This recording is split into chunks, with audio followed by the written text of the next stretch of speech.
Hi, I'm Janet Stone, and I have been asked for many years if I teach teacher trainings. And I must admit that for many years I've been teaching teacher trainings.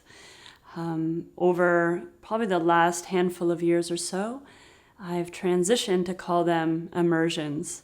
And it's a bit of semantics, and yet what I noticed is that if you're simply constructing a program to make a teacher, then what you have is someone who learns this facet of teaching. But what I understood more and more the longer I've been in this practice is what studentship is, and why it is that I keep showing up as a student, why it is that I put myself in the path of a student again and again and again. And what to me these immersions mean. Literally to immerse in. Immerse into what? And to me it's a container, an environment where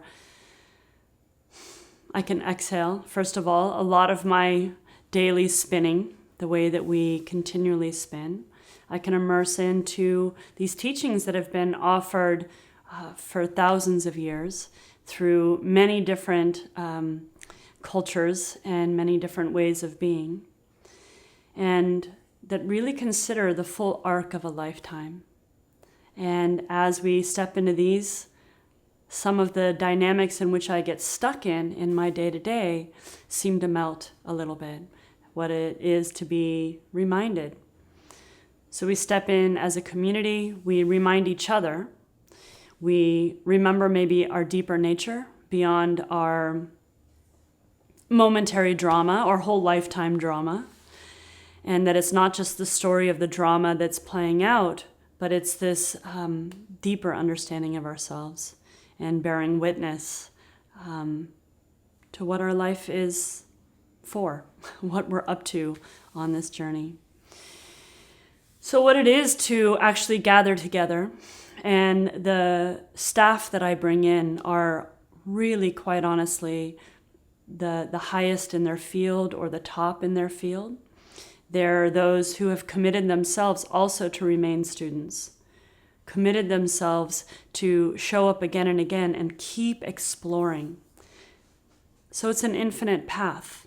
It's not a check the box off and I'm done. These trainings, these immersions, are a way of creating a container for us to show up again and again. And that container could be vast, it could be really small. You could feel like, oh, I've done this, that's it, it's enough. But every single time I show up, it's anew. There's a new moment, a new dynamic situation. It's the same as this one Surya Namaskar. How many of those have I done in my lifetime? And this is why, for the Stone Yoga School, for me it became so important to create a container. We're doing 1,008 hours now. Are we counting them? Maybe. Are you? Maybe.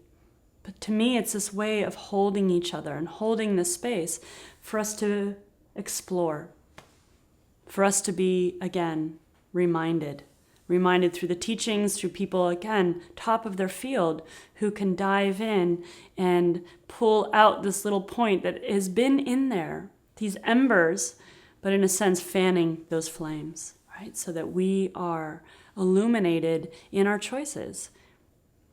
So whether you call them a teacher training, whether we call them immersions, what it is to step into this role, if you are a teacher, and for me, we're all teachers. Whatever you're doing in your life, you are modeling to other people what that is.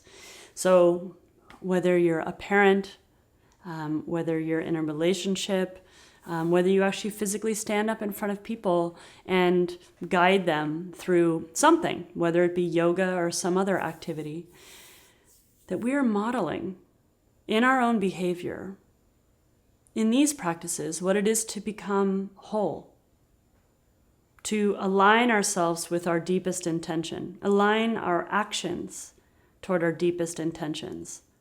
But first we need to find out what those intentions are, what the sankalpa is, what this soul vision is for our life. All the commitments, all the outer world pressures, the shoulds, those become a little bit softer when we step into these containers. We clean the fog on our glasses. We can see more clearly. So we gather together, and from these gatherings together, whether we're in Bali, whether we're in India, the ripple effect that this has on your life, on all the lives that you touch, is limitless. One breath of compassion, one act of kindness. If really through these immersions that each one of us can move out and perform one act of kindness that feels a little bit hard to do, that normally maybe we'd be a little more reactive, I feel like it is a great success. So whether you're in for 200 hours, 100 hours, 0 hours, 1,008 hours, we immerse in again and again. For me, I begin at hour 1 every single time anew. This is why we invoke at the beginning of all of it, Ganesh, Om, Gang, Ganapataye Namaha. This bowing, this reverence to this new beginning.